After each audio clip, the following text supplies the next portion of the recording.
자, 미국 시장이 좀처럼 바닥을 찾지 못하고 있죠. 그리고 월가에서는 지속적으로 이 올해 S&P 500 지수의 목표가도 계속 하향 조정하는 움직임도 나타나고 있습니다. 뭐 많게는 3,000선 초반까지 보는 것도 조금씩 등장하고 있는 걸 보니까 계속 시장의 눈높이가 낮아지는 것 같고요. 더불어서 이제 현금을 좀 늘려야 된다, 이런 조언들도 나오고 있는데 과연 어떻게 하는 것이 맞는 것인지 참 어렵습니다. 자, 그래서 이분과 함께 자세한 분석을 내려보도록 할 텐데요. 미래에셋증권 디지털 리서치팀 김석환 선임연구위원 나오셨습니다. 어서 오세요. 안녕하십니까? 네, 안녕하세요. 네.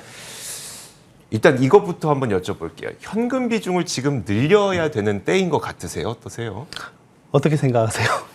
저는 아니라고 보긴 하거든요. 네, 일단 시점이 많이 늦긴 했습니다. 네. 늦었죠. 그런 측면에서 본다라고 하면 지금은 현금 비중을 뭐 늘린다라기보다는 뭐 제 생각에는 이제 앞으로는 어느 시점에서 내가 좀 더 비중을 늘릴까에 대해서 고민을 해봐야 되는 시기라고 좀 생각을 하고 있고, 실제 현금을 비중을 늘리는 시점 같은 경우에는 지난해 뭐 하반기 정도. 네. 그러니까 저희가 지금 이런 연준의 긴축 통화 정책이라든지 이런 전체적인 통화 정책의 기조 변화와 관련한 부분들은 실제 지난해 3분기에서 4분기로 넘어간 시점부터 이미 네. 예상이 됐었고, 네. 네. 그런데 이제 올해 들어서 그 속도가 상당히 예상치 빨라지죠. 못하게 좀 빨라지는 모습들이 좀 보이다 보니까 시장이 거기에 대한 이제 충격이 계속해서 나오고 있는 모습이라고 보여진다라고 하면, 일단 그 시점이 이미 많이 지나와 있기 때문에, 그리고 뭐 3대 지수 전체적으로 움직임을 보면 연초 이후에 뭐 나스닥 같은 경우는 거의 30% 가까이 하락해 있는 상황이고, 또 하나는 S&P 500 기준으로 본다면 벌써 저희가 보통 얘기하는 약세장의 초입 국면이라고 하는 20% 수준까지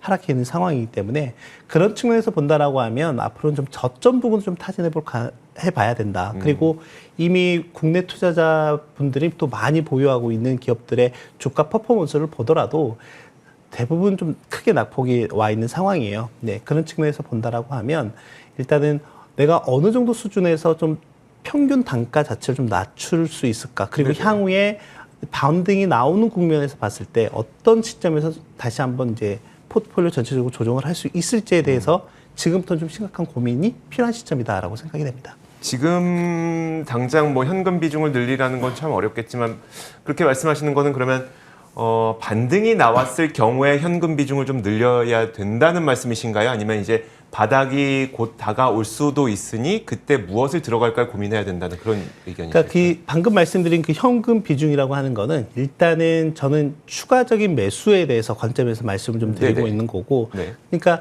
뭐 적정 타이밍이 어느 정도가 될 거냐는 솔직히 예상하기 힘들죠. 네, 예상하기 힘들긴 하지만은 뭐 이제 개인적으로든 또는 다른 뭐 투자 전문가라든지 이런 분들의 도움을 얻어서 적정 수준의 부분에서 좀 지속적이고 점진적인 분할 매수가 필요하다라고 생각이 됩니다. 네네. 그리고 뭐 아무래도 이제 국내 투자자분들 모두 다 이제 우리가 흔히 얘기하는 빅테크라든지 네네. 이런 부분들에 대해서 포트폴리오를 갖고 있는 상황이기 때문에, 그렇다라고 하면 이런 기업들이 당장에 올해 이런 변동성으로 인해서 기업의 규모라든지 또는 성장성이나 이런 부분들이 위축이 될 거냐라고 하는 그런 부분에 대해서 질문을 던진다라고 하면 저는 일단 그렇지 않다라고 보고 있거든요. 네네. 그러니까 이런 기업들이 갖고 있는 장점이 분명히 크기 때문에 실제 중장기적인 관점에서 투자하시는 분들이라고 한다면 지금과 같은 가격과 밸류에이션은 부담이 없는 수준이다라고 생각을 하고 있는 거죠. 알겠습니다. 사실 제가 2008년에 처음으로 사회에 진입하기 네. 시작했었거든요. 그때는 뭐 취직 준비하고 하느라 바빠서 그랬을지 모르겠지만 주식 투자를 안 해서 그런지 금융위기인지 몰랐어요. 네. 2018년엔 그쵸. 2018년엔 사실 2018년도 굉장히 어려웠었잖아요. 그쵸. 근데 그 당시에는 제가 해외 선물한다고 해외 선물에 너무 집중되어 있다 보니까 주식을 안 했어요. 네. 그때도 시장 어려운지 그렇게 몰랐어요. 그러니까 뭐냐면 시장이 지나 보면 혹은 지나 보면 그때 살 거리라는 시점이 굉장히 많잖아요. 그때가 사실 뭐 지금일 가능성도 있고 한 달 후일 가능성도 있겠습니다만, 어쨌든 지금처럼 많이 내려온 시기는 오히려 말씀하셨던 것처럼 무너지지 않는 그런 기업들, 언제쯤 내가 조금 더 담아가는 것이 좋을지 이런 것들을 고민해야 될 때가 아닌가 싶습니다. 좋은 부분을 말씀해 네네. 주신 것 같아요. 실제 저희가 팬데믹을 겪으면서 이 시장이 새롭게 유입된 투자자분들이 정말 많아요. 네네. 그러니까 저희가 지난 2년 전으로 한번 되돌아가 본다면 그 시점부터 급격하게 이제 반등 국면이 이제 왔었고, 네. 그러면서 그 시점에 들어온 투자자분들은 계속 좋은 모습만 보고 왔던 거죠. 그러니까 네. 이런 충격이 한 번도 경험을 해보지 않았던 그쵸. 그러니까 오히려 이게 더 크게 느껴지는 부분들도 있다라고 하는 거고 또 다른 부분은 뭐냐면 제가 이제 보통 아마 지난주부터 이번 주까지 많이 얘기를 들으셨을 텐데 그러니까 워렌 버핏이 이끄는 버크셔 해서웨이 같은 경우는 지난 1분기에만 보더라도 역대급 투자를 단행을 했단 그러니까요. 말이죠. 네. 그러니까 제가 뭐 이번 주에도 계속 드리고 있는 말씀 중에 하나는 뭐냐면 그러니까 워렌 버핏이 저희가 보통 이제 월가의 구루 뭐 네. 이렇게 얘기하면 네. 명언들 이런 거 많이 얘기하잖아요. 그쵸. 근데 그분이 얘기했던 것 중에 다른 사람들이 두려워할 때 약간은 욕심을 부려도 된다라고 하는 거죠. 네. 그런 관점에서 본다라고 하면 전체적인 맥락이 좀 이해가 되는 부분이 있다라고 좀 생각이 됩니다. 그러니까요. 버크셔 해서웨이도 진짜 수년간 거의 1,500억 달러에 달하는 현금을 쌓아두고 있다가 이번 분기에 1,000억 달러까지 확 줄여서 이제 500억 달러에 맞습니다. 네. 그 투자를 했으니까요. 자, 그런 것들을 한번 좀 어떤 의미인지 우리도 한번 다시 한번 생각해보는 네. 기회가 됐으면 좋겠고요. 자, 그렇다면 지금 굉장히 어렵고 불안하고 한데 증시의 펀더멘털은 어떤 상태인 거예요, 그러면? 제가 서두에 말씀드렸던 부분이 가격이라든지 밸류에이션에 대한 부담은 상당히 좀 낮아져 있다라고 네. 하는 거고 실제 지난 나스닥 종합 주가 기준으로 본다면 지난해 고점 대비했을 때 30% 이상 하락해 있는 상황이기도 하고 네. 그리고 또 하나는 이제 저희가 밸류에이션을 많이 얘기를 할 때 보통 이제 12개월 선행 PER 가지고 많은 얘기를 하는데 이미 10년 평균을 하회하고 있는 수준이다라고 생각이 됩니다. 네네. 지금 이제 지난 밤에도 이제 그렇게 나와 있는 상황이고 그러니까 실질적으로는 가격이라든지 밸류에 대한 부담은 상당히 좀 낮아져 있는 수준이다라고 보시면 돼요. 지난해 같은 경우에도 투자를 해야 될까 말아야 될까 뭐 이런 고민을 하고 있을 때 가장 걱정이 됐던 부분이 바로 밸류에 대한 부담이라든지 맞아요. 네. 가격 수준에 대한 부담이었거든요. 네. 근데 그런 측면에서 본다라고 하면 그건 상당히 좀 낮아져 있다. 그러면 걱정은 그거죠. 아까 얘기해 주셨던 것처럼 지금 더 사야 되나 아니면 더 현금을 뭐 주식 비중을 줄이고 현금을 늘려야 되나 이런 이제 고민들 네네. 개인 투자자들 입장에서 이제 그런 고민들을 좀 하고 있는 상황이다라고 있는데 그런 측면에서 본다라고 하면 저는 일단은 뭐 그런 진입 시점에 대한 고민은 지금부터는 좀 더 진지하게 해도 나쁘지 않을 것 같다라고 보고 있습니다. 네, 알겠습니다. 자, 이제 소비에 대한 그 코멘트도 좀 들어보고 싶은데 사실 지표 보면서 굉장히 헷갈리는 게 최근에는 이 소비였어요. 원래는 이제 심리가 좋으면 소매 판매라든지 실제 소비 지표가 긍정적으로 나오고 그렇죠. 이런 식이었었는데 요즘에 보면은 심리 지표는 굉장히 낮은데 실제 나오는 소매 판매나 이런 것들은 또 좋아지고 있단 말이에요. 그러니까 불안하면서 돈 쓰고 있는 분위기인데 이거 어떻게 봐야 되는 걸까요? 뭐 일단 전체적으로는 그 미국 가계의 재정 상황은 나쁘지는 않습니다. 네. 이제 나쁘지는 않은데 이제 더 나빠지기 전에 그걸 더 소비 규모를 늘릴 거냐 줄여야 될 거냐에 대한 고민들이 많아지고 있는 시점이다. 그러다 보니까 지표들 같은 경우는 약간 혼재되는 부분들이 있다라고 네. 보시면 될 것 같아요. 그래서 저는 투자자분들이 올해 미국 경제 지표 중에서 꼭 봐야 하는 부분이 있다라고 하면 저는 소비 심리 지수를 꼭 보셔야 된다라고 네네. 말씀드리고 싶어요. 기본적으로 미국 경제의 전체적으로 한 70%는 소비로 이루어져 있기 때문에 이 소비 심리가 어떻게 개선이 되는지의 여부가 기업들의 이익과 그리고 증시의 움직임을 좌지우지할 가능성이 높다라고 보고 있거든요.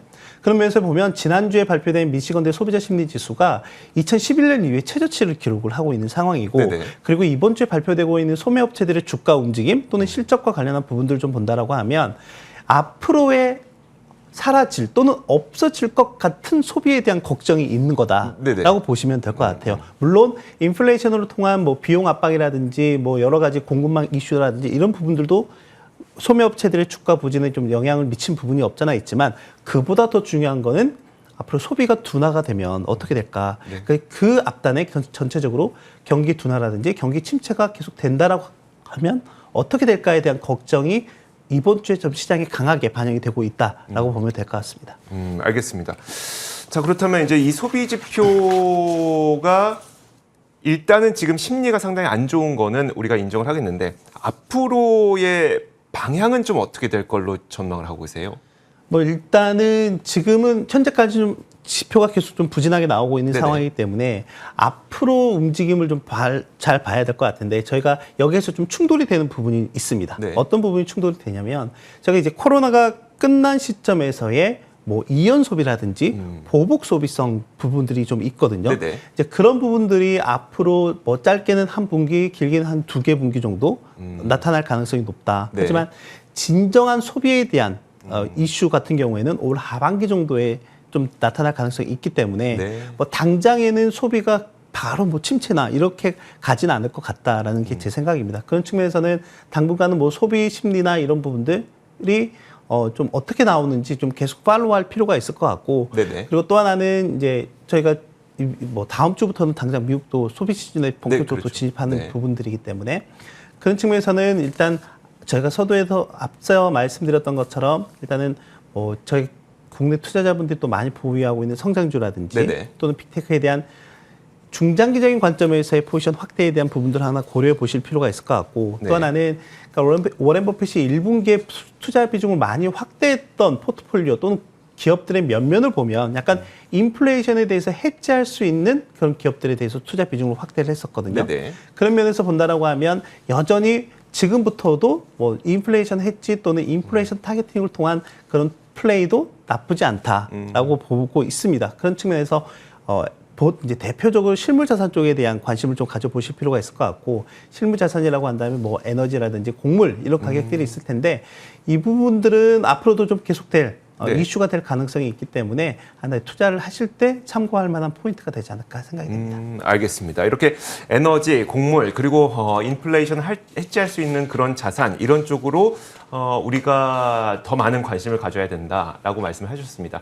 물론 그러면 이제 빅테크와 같은 기술주들도 이게 무너질 건 아니니까라는 말씀을 하셨으니까 거기에 대해서도 괜찮지만 당분간은 일정 기간 동안은 이런 전략에 집중해야 된다. 이 정도로 이해해야 되겠네요. 네. 그리고 뭐 또 하나 이제 보실 거는 이제 이런 변동성 장세, 좀 더 리스크가 커진 장세에서는 그러니까 저희가 이제 부동산 얘기할 때 똘똘한 부동산 뭐 이런 얘기 네네. 하잖아요. 네. 그런 것처럼 똘똘한 주식에 집중할 필요가 있다라고 하는 거예요. 그러니까 제가 팬데믹 기간 동안에 투자자분들이 넓게 펼쳐놨던 포트폴리오가 있다라고 하면 뭐 지금부터 안 되는 기업들은 그런 부분들을 좀 과감하게 쳐내면서 좀 포트폴리오를 슬림화할 필요가 있다. 그러니까 집중할 전략도 이런 부분에서는 좀 필요하다라고 보면 될 것 같습니다. 네, 알겠습니다. 자, 이렇게 저희가 요즘처럼 굉장히 변동성 심하고 그리고 개인 투자자분들이 힘들어할 수밖에 없는 이런 시장에서 어떤 전략을 세워야 되고 현재 시장 상황은 어떤 상황인지 좀 자세하게 살펴봤습니다. 자, 지금까지 미래에셋증권 디지털 리서치팀 김석환 선임연구원과 함께 이야기 나눠봤습니다. 고맙습니다. 감사합니다. 자, 저희 굿모닝 글로벌이 준비한 소식도 여기까지입니다. 이어지는 출발 성공 투자도 많은 시청 부탁드리겠고요. 저희 굿모닝 글로벌에 공식 유튜브 채널이 있습니다. 월가워즈라고. 자, 유튜브 검색창에 월가워즈 검색하시면 방송에서 못 보던 다른 굉장히 신기한 기업들, 뭐 신기한 산업들 이야기도 많이 있으니까요. 많은 참여 부탁드리겠습니다. 자, 오늘도 함께해 주신 여러분 고맙습니다.